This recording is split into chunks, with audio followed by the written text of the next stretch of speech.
To explore the output options, we're going to explore the render options just a little bit more in depth.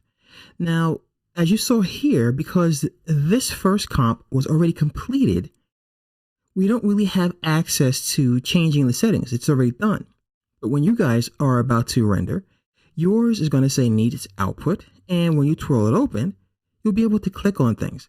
For example, I can now change these settings. I click best right there, and I can choose to render in draft or wireframe.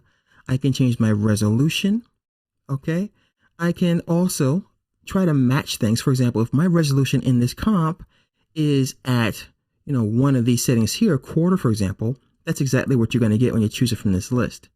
All right. So we can also choose current settings. So whatever you have set up in here, you'll have in your render.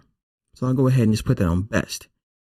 Now, the reason you change the quality is if you're working on something that has a lot going on and you need your client or yourself just to get a general feel for what it looks like instead of sitting there for 2 hours for this thing to render.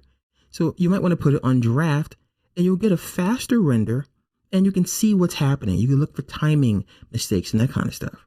And if you're going to do that, by the way, just to test it out, you can also drop the resolution, maybe to a third.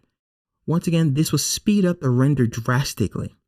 But when you're happy with everything, you want to make sure you're on the best setting. So I'm going to go ahead and close this. And let's go to the output module. All right, this is important. How are we going to export this? Now, I have mine set as QuickTime, but you can choose from anything in this list here. All right, so you can do an OpenEXR sequence, a PNG sequence, Photoshop sequence, TIFFs, all that kinds of stuff live right in this little option here. I can also choose my video output. So I can choose the channels that I want to render. Do I want to render red, green, and blue? Do I want to render just the alpha or the RGB plus the alpha? I can also choose my format options.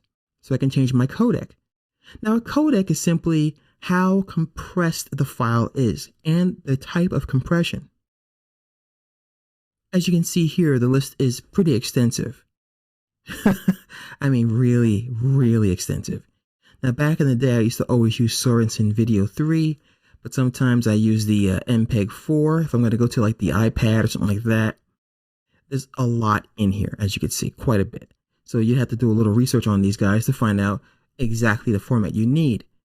If you're working for a client, it doesn't hurt to ask them in advance what they would like you to export this as, so you don't have to guess, because you really just can't actually choose one of these on your own and give them the right format without knowing what they need it for.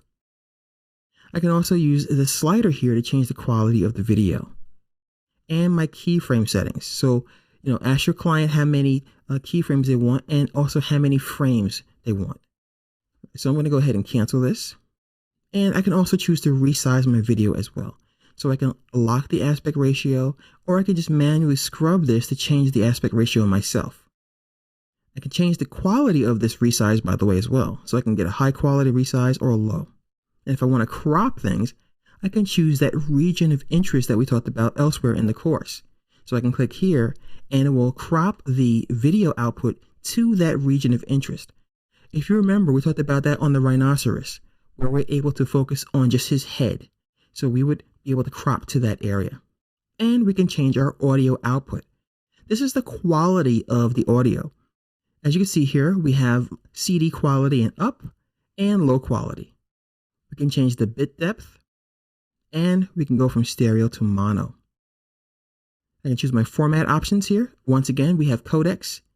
I typically like to use this one here, the IMA 4:1. And what this does is, imagine that you give me $1 and I give you a quarter back. So that's how much it compresses it, 4:1. So you give me $1, I give you a quarter. So that's how that works.